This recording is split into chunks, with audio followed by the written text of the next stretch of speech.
Hello students, सी language के अंतर्गत पढ़ेंगे types of console, input, output. C language में इनपुट और आउटपुट को दो तरीके से प्रोसेस किया जा सकता है। एक तो आप कंसोल के माध्यम से इनपुट दे सकते हैं और आउटपुट देख सकते हैं। सी लैंग्वेज में इनपुट और आउटपुट के लिए ये स्टैंडर्ड और डिफॉल्ट तरीका होता है। अर्थात अगर हमें इनपुट देना या आउटपुट प्राप्त करना है तो हमारे पास सबसे अच्छा माध्यम है कंसोल। उसके माध्यम से हम इनपुट भी दे सकते हैं और आउटपुट भी देख सकते हैं। दूसरे तरीके में आप डिस्क फाइल्स को यूज करते हुए भी इनपुट दे सकते हैं और उनमें आउटपुट भी स्टोर कर सकते हैं। ये टोटली एप्लीकेशन की नीड पर डिपेंड करता है कि आप कौन सा तरीका यूज करते हैं। इसका मतलब ये हुआ कि सी में इनपुट और आउटपुट देने के लिए दो मेथड हैं। एक तो कंसोल के माध्यम से और एक डिस्क फाइल्स के माध्यम से हम इनपुट आउटपुट दे सकते हैं। तो कंसोल इनपुट आउटपुट के लिए दो स्टैंडर्ड डिवाइस होते हैं। पहला कीबोर्ड, दूसरा मॉनिटर।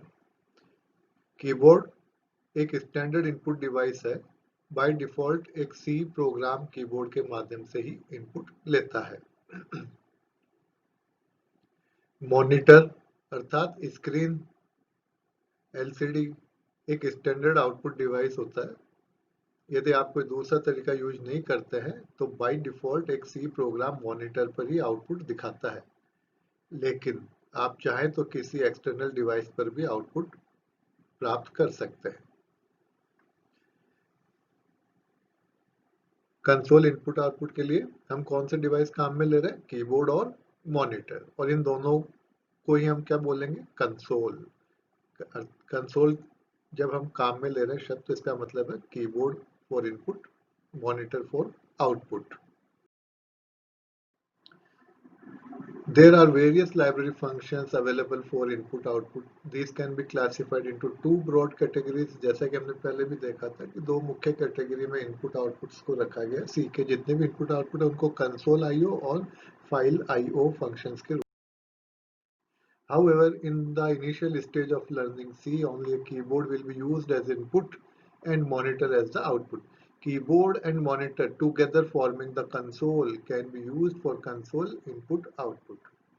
अभी मैंने पिछली स्क्रीन पर हिंदी में लिखकर आपको समझाया था। अब ये इंग्लिश में वही बातें फिर से समझाई गई है कि कीबोर्ड एंड मॉनिटर दोनों मिलकर क्या बनाते हैं? कंसोल। और इन कंसोल अर्थात कीबोर्ड को इनपुट के लिए और मॉनिटर को आउटपुट के लिए काम में लेते हैं।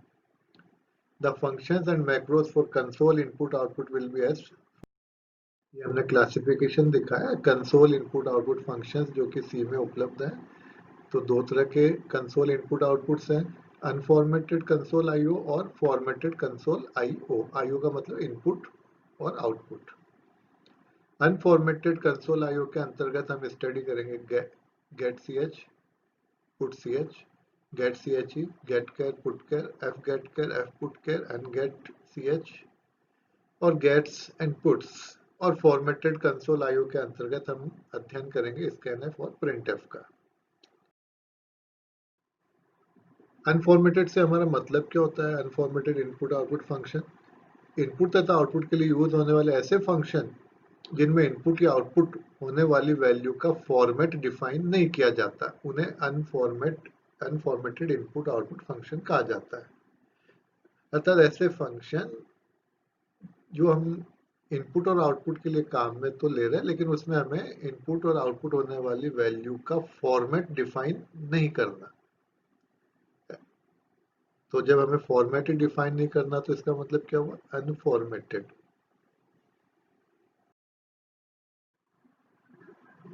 अभी अभी हमने देखा कि सिंगल कैरेक्टर इनपुट आउटपुट के लिए get C H, put C H, get C H E, get char, F put char, get char, F put char और अनगेट। अनफॉर्मेटेड कंसोल आईओ के अंतर्गत ही अगर एक से अधिक कैरेक्टर्स हमें इनपुट या आउटपुट करने तो उसके लिए हमारे पास गेट्स और पुट्स ये दो फंक्शन है। या आप इसको इस तरह याद रख सकते हैं, एस मतलब स्ट्रिंग, गेट्स एंड पुट्स, यानी प्राप्त करिए और आउटपुट दिखाइए। इनपुट के लिए गेट्स काम में लेंगे, आउटपुट के लिए पुट्स काम में लेंगे। और किनको इनपुट और किनको आउटपुट करना है, यदि मोर देन वन करेक्टर अर्थात सीक्वेंस ऑफ करेक्टर को यदि इनपुट करना है और सीक्वेंस ऑफ करेक्टर को आउटपुट के रूप में प्रदर्शित करना, तो गेट्स एंड पुट्स काम में लेंगे। तो हमने अनफॉर्मेटेड में देखा कि अगर सिंगल करेक्टर इनपुट आउटपुट करना है तो कौन से फंक्शन काम में आएंगे। मोर देन वन करेक्टर अर्थात सीक्वेंस ऑफ करेक्टर को इनपुट करना है या आउटपुट करना है तो हमें गेट्स और पुट्स काम में लेना है। अब हम आते हैं फॉर्मेटेड इनपुट आउटपुट फंक्शन पर। इनपुट तथा आउटपुट के लिए यूज किए जाने वाले ऐसे फंक्शन जिनमें इनपुट या आउटपुट होने वाली वैल्यू का फॉर्मेट भी डिफाइन करना आवश्यक होता है, उन्हें फॉर्मेटेड इनपुट आउटपुट फंक्शन कहा जाता है। फॉर्मेटेड मतलब कि वो किस प्रकार का होगा, उसका फॉर्मेट भी हमें डिफाइन करना हो, तो ऐसा फंक्शन फॉर्मेटेड इनपुट आउटपुट। और इसके लिए हम सी में जो काम में लेंगे, किसके लिए, फॉर फॉर्मेटेड इनपुट आउटपुट के लिए। फॉर्मेटेड इनपुट आउटपुट का जो कार्य है वो होगा प्रिंटफ और स्कैनफ के द्वारा। प्रिंटफ आउटपुट के लिए काम में आएगा, स्कैनफ इनपुट के लिए काम में आएगा। तो ये हमें फॉर्मेटेड कंसोल आईओ के अंतर्गत हमारे पास कौन से फंक्शन उपलब्ध है, प्रिंटफ और स्कैनफ। प्रिंटफ किसके लिए, आउटपुट के लिए, स्कैनफ किसके लिए, इनपुट के लिए। प्रिंटफ फंक्शन एक आउटपुट फॉर्मेटेड फंक्शन है तथा इसका स्कैनफ एक इनपुट फॉर्मेटेड फंक्शन है। इनमें स्कैनफ इस प्रकार की वैल्यू इनपुट कराई जाती है जिस तरह का डेटा टाइप होता है। प्रत्येक डेटा टाइप का फॉर्मेटेड अर्थात टाइप स्पेसिफायर बनाना अनिवार्य होता है। स्कैनफ बेसिकली एक इंटरैक्टिव इनपुट के कार्य के लिए काम में आने वाला फंक्शन है। स्कैनफ के द्वारा हम किसी वेरिएबल को वैल्यू असाइन करवा सकते हैं। तो कीबोर्ड से हम वैल्यू इनपुट करते हैं और वो वैल्यू उस वेरिएबल में जाकर स्टोर हो जाती है। तो जिस डेटा टाइप का हमने वो वेरिएबल घोषित किया हुआ है, हमें उसी तरह की उसी डेटा टाइप की वैल्यू कीबोर्ड के द्वारा इनपुट करवानी होती है। अर्थात data type must be same. जो हम इनपुट दे रहे हैं उसकी डेटा टाइप और जो हमारा आइडेंटिफायर अथवा वेरिएबल है उसकी डेटा टाइप समान होनी चाहिए। यदि स्कैनफ में मौजूद वेरिएबल इंटीजर टाइप का है तो हमें कीबोर्ड से वैल्यू भी इंटीजर टाइप की ही देनी चाहिए। यदि स्कैनफ में मौजूद वेरिएबल कैरेक्टर टाइप का है तो हमें इनपुट करते समय कीबोर्ड से वैल्यू भी कैरेक्टर टाइप की ही देनी चाहिए। प्रिंटफ आउटपुट के लिए, स्कैनफ इनपुट के लिए काम में लिया जाता है। स्कैनफ ये एक स्टैंडर्ड लाइब्रेरी फंक्शन है। स्कैनफ के जरिए न्यूमेरिक, कैरेक्टर्स और स्ट्रिंग कोई भी वैल्यू इनपुट किया जाता है। स्कैनफ को प्रोग्राम में इस्तेमाल करने के लिए हमें एक फाइल इंक्लूड करनी पड़ेगी जो कि stdio.h एक हेडर फाइल है, इसे इंक्लूड करना पड़ेगा। स्कैनफ कीबोर्ड से डेटा रीड करने के लिए इस्तेमाल करते हैं। अभी मैंने बताया स्कैनफ क्या है, इंटरैक्टिव कमांड है। इस जो एक कंप्यूटर में हम प्रोग्राम रन कर रहे हैं सी का, तो इस प्रोग्राम में जब हमारा कंट्रोल स्कैनफ तक पहुंचता है तो स्कैनफ पे आके कुछ देर के लिए रुक जाता है। तब तक के लिए रुक जाता है जब तक कि आप स्कैनफ में मौजूद समस्त वेरिएबल को कीबोर्ड के द्वारा वैल्यूज इनपुट नहीं करवा देते। मान लीजिए स्कैनफ में 3 वेरिएबल हैं तो आपको कीबोर्ड से 3 वैल्यू इनपुट करनी होगी, तब आगे एग्जीक्यूशन जारी रहेगा।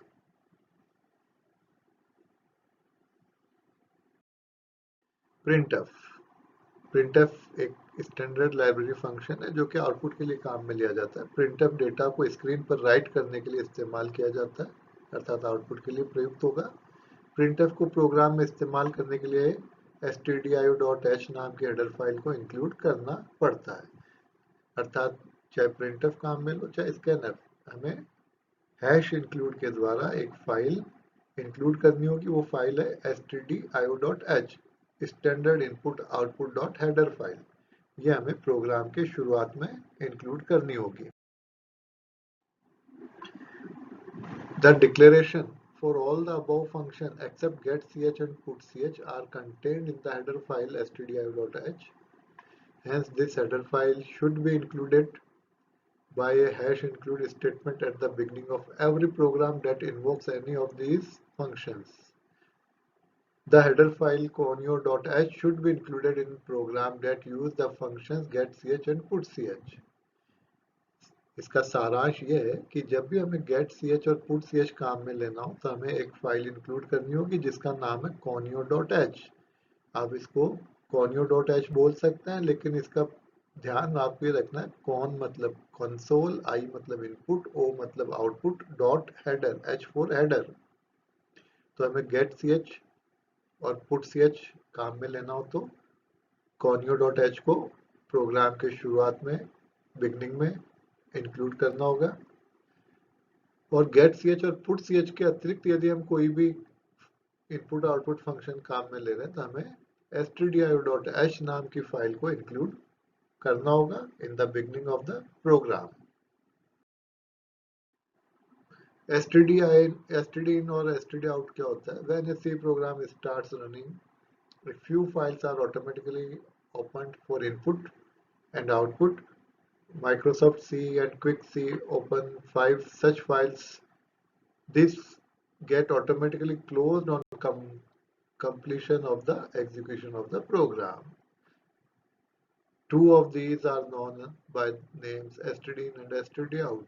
The file stdin corresponds to the standard input, which is normally the keyboard. The file stdout signifies the standard output, which is normally the monitor. stdin को आप ध्यान रखिएगा, स्टैंडर्ड इनपुट, stdout मतलब स्टैंडर्ड आउटपुट. स्टैंडर्ड इनपुट के लिए हम काम में ले रहे हैं कीबोर्ड, स्टैंडर्ड आउटपुट के लिए हम काम में ले रहे हैं मॉनिटर. अगले लेक्चर में हम one by one in functions को स्टडी करेंगे. सबसे पहले हम getch putch से आरंभ करेंगे. तो अगले लेक्चर के टॉपिक्स है हमारे getch and putch. Thank you students.